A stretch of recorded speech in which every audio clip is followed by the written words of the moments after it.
नमस्कार viewers, Trisha classes के इस डिजिटल प्लेटफॉर्म पर आपका बहुत बहुत स्वागत है। जैसा कि आप स्क्रीन पर देख पा रहे होंगे कि हाल ही में जो 4 जनवरी को जो रिज़ल्ट आया एडीपीयू एग्ज़ाम का, अब जो सफल अभ्यर्थी हैं उन्हें द्वितीय चरण अर्थात साक्षात्कार के लिए जाना है। तो उसमें आज मैं आपको बताने वाला हूं कि साक्षात्कार के लिए आपको कौन कौन से आवश्यक दस्तावेज हैं जो आपको बताए गए हैं वो आपके पास होना आवश्यक है, या ना हो तो पूरे दस्तावेज अपने तैयार करके आप रख लीजिए। यह वीडियो आपके लिए बहुत ज़्यादा महत्वपूर्ण हो सकता है, तो वीडियो आप अंत तक जरूर देखिए, आपको इससे निश्चित रूप से लाभ मिलेगा।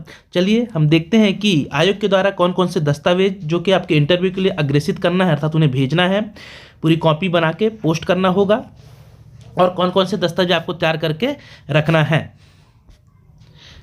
ये रिजल्ट के साथ ही आयोग ने बताया हुआ था, उसी के निर्देशानुसार आपको बता रहे हैं कौन कौन से आपके दस्तावेज आपके पास जो इंटरव्यू के लिए सफल अभ्यर्थी हुए हैं इंटरव्यू हेतु उनको चाहिए। तो सबसे पहले आपको उपरोक्त परीक्षा के लिए भरे गए ऑनलाइन आवेदन पत्र की छायाप्रति आपके पास होना चाहिए, सबसे पहला बताया गया है। तो सबसे पहले आपके पास मतलब आपने जब एग्ज़ाम फॉर्म फिल किया था उस फॉर्म की आपको फोटोकॉपी छायाप्रति अर्थात फोटोकॉपी आपको चाहिए, पहला दस्तावेज। दूसरा उन्होंने बताया है कि उपस्थिति पत्रक मूल प्रति आयोग की वेबसाइट पर उपलब्ध, ये आयोग की वेबसाइट पर मिलेगी आपको। फिर तीसरी चीज़ इन्होंने बताई है आपको कि व्यक्तिगत विवरण पर्सनल बायोडाटा हेतु एक मूल प्रति आपको चाहिए, जिसमें अर्थात तो प्रिंट आउट निकाल के आप उसको पेन से भरेंगे। इसका मतलब आप समझिएगा थोड़ा सा कि आप आयोग की वेबसाइट से इस व्यक्तिगत विवरण पर्सनल बायोडाटा का प्रिंट आउट निकालेंगे, उसको जो पेन से आप भरेंगे वो आपकी मूल प्रति होगी, और उसी की आपको भरने के बाद फ़ोटोकॉपी कैसे 5 सेट फ़ोटोकॉपी करवाना है। कितने सेट? 5 सेट की 5 सेट फिर उसके फ़ोटोकॉपी आपको करवाना है। ये भी आपको जो व्यक्तिगत विवरण है ये भी वेबसाइट पर उपलब्ध होगी। मैं अभी आपको आगे बताऊंगा कि आपको कहां से डाउनलोड इन चीज़ों को करना है। चौथा, आपको अनुप्रमाणन फॉर्म के 3 मूल प्रति आयोग की वेबसाइट पर भी उपलब्ध है। इसकी मूल प्रति चाहिए तो मतलब 3 प्रिंट आउट निकाल के आप उसको पेन के द्वारा व्यवस्थित अच्छे स्पष्ट अक्षरों में आप लिखना है, भरना है, और उसके 3 प्रति बनानी है, मतलब 3 आपको प्रिंट आउट निकालने पड़ेंगे। पांचवा, आपको यदि कोई व्यक्ति ऐसा है जो शासकीय सेवक है, कोई अभ्यर्थी ऐसा है जो शासकीय सेवक है, तो अभिवचन जो शपथ पत्र रहता है इसकी एक मूल प्रति आयोग की वेबसाइट पर भी उपलब्ध है, ये आपको डाउनलोड कर लेनी है वहाँ से और प्रिंट आउट निकालना है। फिर घोषणा पत्र अर्थात किसी भी चयन परीक्षा में विवर्जित होने मतलब एक मूल प्रति, ये भी आपके वेबसाइट में उपलब्ध होगी आयोग की। फिर सातवां जो चीज़ है, अन्य पिछड़ा वर्ग के अभ्यर्थियों के लिए यदि क्रीमी लेयर श्रेणी के अंतर्गत न आने संबंधी प्रस्तुत विवरण एक घोषणा पत्र, ये उनकी वेबसाइट पर उपलब्ध है, उसको भरना होगा जो क्रीमी लेयर में नहीं आते हैं, नॉन क्रीमी लेयर वाले जो हैं, ठीक। उसके बाद 8वां जो दस्तावेज है आपको ये कौन सा है, तो हाई स्कूल एवं हायर सेकेंडरी परीक्षा की अंक सूची की फोटोकॉपी आपको चाहिए, हाई स्कूल 10th और 12th। फिर इसके बाद 9वां दस्तावेज आपको जो चाहिए, किसी भी मान्यता प्राप्त विश्वविद्यालय से विधि उपाधि की जो आपकी डिग्री है, लॉ की जो डिग्री है आपकी, वो चाहिए आपको। फिर प्रथम श्रेणी या बार में विधि व्यवसाय में 2 वर्ष का जो दस्तावेज है, मतलब ये जो प्रैक्टिस करते हैं 2 वर्ष का उन्हें अनुभव मांगा हुआ है प्रैक्टिस का, इसका मतलब प्रथम श्रेणी या बार में विधि व्यवसाय में 2 वर्ष पूर्ण या इससे अधिक अर्हता रखने के जो दस्तावेज रहते हैं उसकी आपको प्रति ये भी आपको लगानी होगी। इसके बाद 11वां जो बताया गया है कि मूल निवास अब्लिक स्थायी निवास प्रमाण पत्र की प्रति, प्रमाण पत्र में गोल सील जावक आवक क्रमांक ये सबका उल्लेख आवश्यक होना चाहिए। ये सब रहता है, आजकल तो डिजिटल बन रहा है ये चीज़ें सब। तो मूल निवास प्रमाण पत्र आपको चाहिए है। इसके अलावा ये इंपॉर्टेंट है अगला कि आरक्षित श्रेणी से ऐसे अभ्यर्थी जो SC ST OBC कैटेगरी, और साथ ही साथ हम देखें EWS इसका आगे दिया हुआ है, इसमें 3 कैटेगरियाँ OBC SC और ST आरक्षित वर्ग स्थिति होने की स्थिति में अनुसूचित जाति, अनुसूचित जनजाति, अन्य पिछड़ा वर्ग के आवेदक, सक्षम अधिकारी द्वारा जो प्रमाण पत्र जारी किए जाते हैं, समझिएगा बात को कि अधिकारी द्वारा मध्य शासन जो जाति प्रमाण पत्र कास्ट सर्टिफिकेट जो आपको जारी किया जाता है ये, और विवाहित महिलाओं के मामले में स्वयं के नाम से या पति के नाम को जो जाति प्रमाण पत्र होता है, जो महिलाएं विवाहित हैं उनके लिए क्या बताया गया है कि विवाहित महिलाओं के मामले में स्वयं के नाम के साथ पिता के नाम का जाति प्रमाण पत्र स्वयं के नाम के साथ पिता के नाम का जाति प्रमाण पत्र, जाति प्रमाण पत्र में ये सब चीज़ें होनी चाहिए कि मतलब जारी करने का दिनांक होना चाहिए, गोल सील साइन ये सब लगा होना चाहिए। अन्य राज्य के जारी प्रमाण पत्र मान्य नहीं किए जाएंगे। अच्छे ध्यान रखिए कि अन्य राज्य के जारी जाति प्रमाण पत्र मान्य नहीं किए जो मध्य प्रदेश के होने चाहिए। केंद्र शासन की सेवाओं हेतु मान्य जाति प्रमाण पत्र मान्य नहीं होंगे।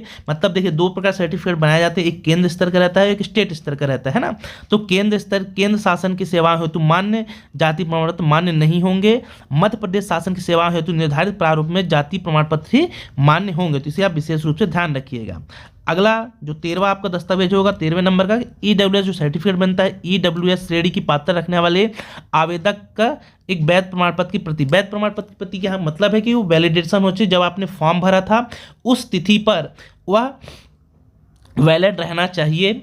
जो आपने फॉर्म के समय अंकित किया वही दस्तावेज आपको वहाँ प्रस्तुत करना होगा। अगला है आपका नेक्स्ट जो आपको दस्तावेज में है कि ऐसे कोई अभ्यर्थी हैं जो दिव्यांगजन श्रेणी में आते हैं, दिव्यांग होने की स्थिति में दिव्यांगता विषयक मेडिकल बोर्ड द्वारा वैध प्रमाण पत्र जो दिया जाता है, सर्टिफिकेट रहता है उनका, दिव्यांगता के प्रकार एवं कितने प्रतिशत का स्पष्ट उल्लेख हो, ये दस्तावेज आपको प्रस्तुत करना होगा। फिर 15 जो आपको दस्तावेज है, मध्य प्रदेश के मूल निवासी होने की स्थिति में आपको रोजगार कार्यालय का जीवित पंजीयन प्रमाण पत्र ये भी चाहिए होगा। जीवित होना चाहिए, एक्सपायर नहीं हुआ होना चाहिए।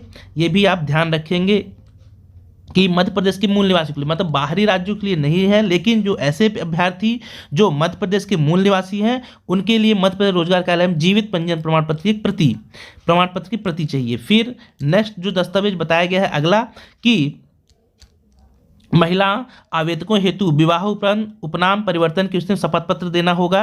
मतलब ऐसे अभ्यर्थी महिलाएं जिनकी शादी हो जाती है और यदि वो अपना सरनेम परिवर्तन कर लेती हैं, उस स्थिति में, परिवर्तन की स्थिति में यदि ध्यान से सुनिएगा, यदि आपने विवाह हो गया है और आपने सरनेम बदल दिया है, उपनाम जो रहता है, जो सरनेम रहता है वो परिवर्तित हो गया है, उस स्थिति में आपको शपथ पत्र प्रस्तुत करना होगा।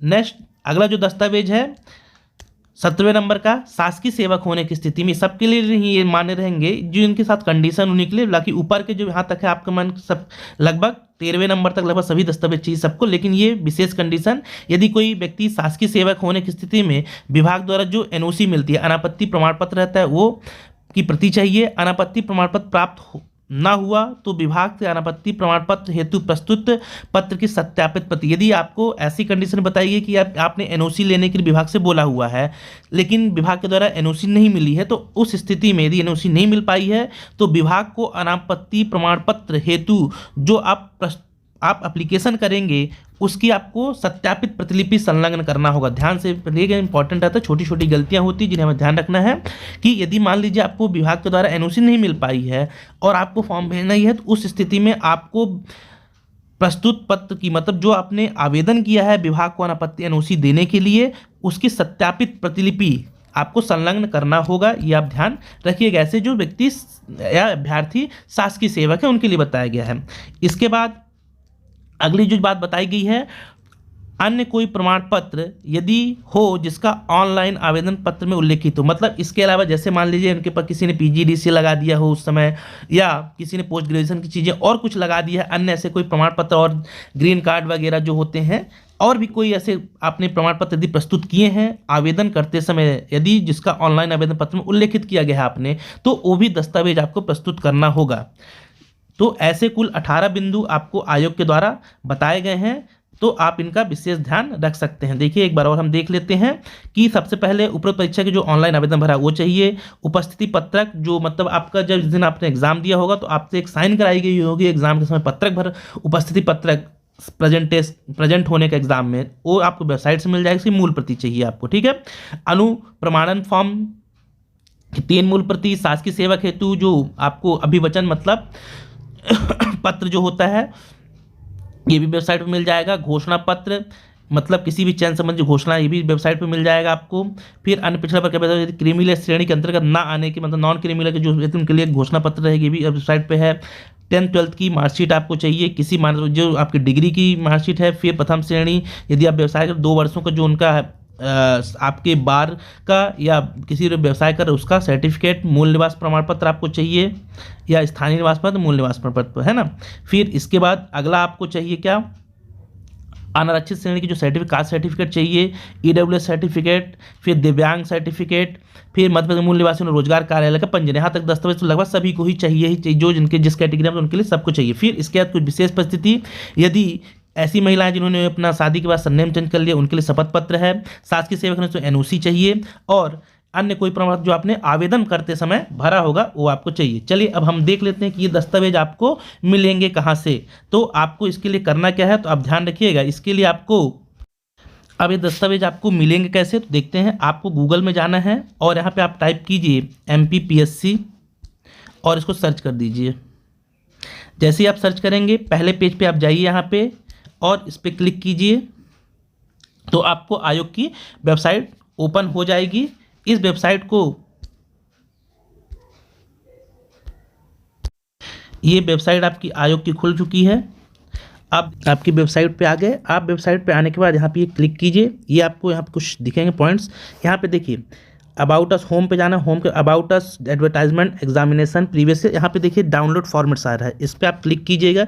जैसे आप इस पर क्लिक करेंगे आप कुछ ऐसा खुल के आएगा। यहाँ पे देखिए आपको दिया अटेंडेंस फॉर्मेट, पर्सनल इन्फॉर्मेशन, जो जो चीज़ें दी पूरे आप यहाँ से डाउनलोड करके उसका प्रिंट आउट निकाल लेंगे। तो आप अच्छे से देखिए अटेंडेंस का दिया हुआ है, बायोडाटा, पर्सनल बायोडाटा, अनुप्रमाणन फॉर्मेट, शासकीय सेवक को वचन पत्र, घोषणा पत्र, पिछड़ा वर्ग के लिए जो बताया गया था, घोषणा पत्र यदि किसी आप शासकीय उस पर चयन परीक्षा से विवर्जित किए संबंधी, फिर इसके बाद कोई केस वगैरह उसके लिए, और परिशिष्ट में जो परिशिष्ट प्रपत्र 1 है उसमें जो संलग्न दस्तावेज है उसके लिए। ये पूरे पूरे आप यहाँ से सभी दस्तावेज आपको डाउनलोड कर लेना है, और डाउनलोड करने के बाद आपको उनके प्रिंट आउट निकाल लेना है। तो जो पेन से लिखेंगे और उसकी फोटोकॉपी तो छाया प्रति हो जाएगी, और एक जो पेन से लिखे रहेगा वो आपकी मूल प्रति रहेगी। ये आप ध्यान रखें। इस प्रकार आप पूरे अपने दस्तावेज तैयार करके रख लीजिए, और उन्हें फिर आयोग के द्वारा आगे देखते हैं फिर आगे आयोग ने क्या बोला हुआ है। फिर देखिए इसके बाद ये आप वहाँ से डाउनलोड कर लेंगे। इसके बाद यहाँ पे देखिए क्या बताया गया है, लास्ट में बताया गया है कि उपरोक्त सभी जितने प्रमाण पत्र उन्होंने बताया उपरोक्त क्रम में प्रमाण पत्रों की प्रमाणित एवं प्रमाणित और स्वप्रमाणित छायाप्रति संलग्न कर, ये डेट अच्छे से याद रखिएगा, 6/2/2023 तक आयोग कार्यालय में भेजना सुनिश्चित करना है। आपको भेजना होगा, बाय डाक जाएगी। ये भी आप ध्यान रखें। जिन आवेदकों के अभिलेख अंतिम तिथि तक प्राप्त नहीं होंगे उनके विषय में ऐसा माना जाएगा कि साक्षात मान लिया जाएगा कि साक्षात्कार में भाग नहीं लेना चाहते हैं, एवं उनकी जो होगी उम्मीदवारी आयोग के द्वारा क्या की जाएगी, उम्मीदवारी निरस्त कर आयोग द्वारा निम्नानुसार कार्रवाई की जाएगी।